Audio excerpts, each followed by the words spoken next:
প্রতি বছরের মতো এবছরও আমাদের সোসাইটিতে বিশ্বকর্মা পুজো অনুষ্ঠিত হয়। আর এই পুজোর জন্য আমরা সারা বছর অপেক্ষা করে থাকি। আমাদের ফ্ল্যাটে দুর্গা পুজো হয় না, কিন্তু প্রতি বছর সরস্বতী পুজো আর বিশ্বকর্মা পুজো অনুষ্ঠিত হয়েই থাকে।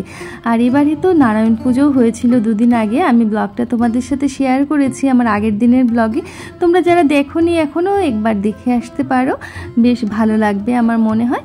আর এদিকে এবার আমি তো নিচে নামতে পারছি না, যেহেতু আমি হাঁটাচলা সেভাবে করতে পারছি না, কিন্তু আমার শাশুড়ি মা চান টান করে ওনার ছেলের সাথে নিচে নেমে এসছেন পুজোতে অংশগ্রহণ করার জন্য।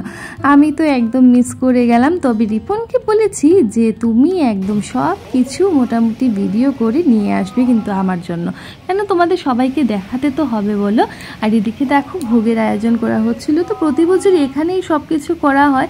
আমি যেহেতু ভিডিওর মাধ্যমে আমি নিজেও দেখছিলাম, যারা তোমরা একদমই নতুন তোমাদের জন্য আমি আবারও বলছি যে যেহেতু আমার সায়াটিকার পেইনের জন্যে আমি নিচে নামতে পারছি না, কিন্তু সব কিছুই তোমাদের সঙ্গে যাতে একটু শেয়ার করতে পারি তার জন্যে এই ভিডিওগুলো রিপনকে দিয়ে করিয়ে রেখেছি।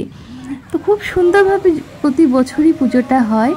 আর আমরা সুন্দরভাবে শাড়ি টাড়ি পরে এসে পুজোতে অংশগ্রহণ করি। তো এবছর সেটা করতে পারিনি বলে আমার খুবই খারাপ লাগছিল। তবে হ্যাঁ, ভিডিওটা যখন দেখেছি তখন খুব ভালোই লাগছিল। আমি একবার অবশ্যই এসেছিলাম, একবার আমি একটুখানি এসে ঠাকুরকে প্রণাম করে গেছি।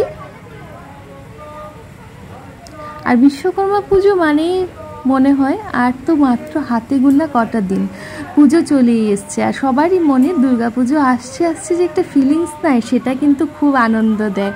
সেই পুজো আসলে তো মাত্র 4টে দিন কিভাবে কেটে যায় বোঝাই যায় না, কিন্তু এই বিশ্বকর্মা পুজো থেকে নিয়ে পুজো আসা অবধি যে একটা প্রতীক্ষা, যেটা একটা যে পুজো আসছে ভাব, সেটা কিন্তু মানে মনের মধ্যে একটা অন্যরকমেরই একটা আনন্দ দেয়।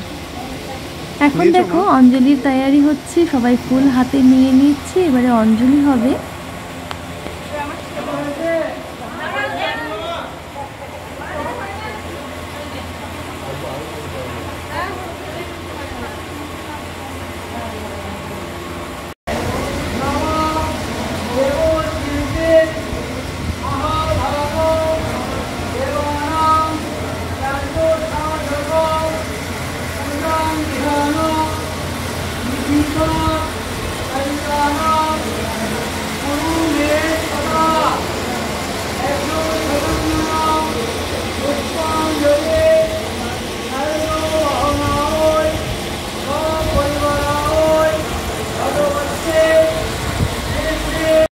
অঞ্জলি পুজো এসব যখন শেষ হলো, তারপর চলে আসলো গাড়ির পালা। মানে গাড়িকে পুজো দেওয়া হবে, তো পুরোহিত মশাই প্লেটের সবার গাড়ির কাছে গিয়ে সুন্দর করে গাড়িকে পুজো দিয়ে দিলেন।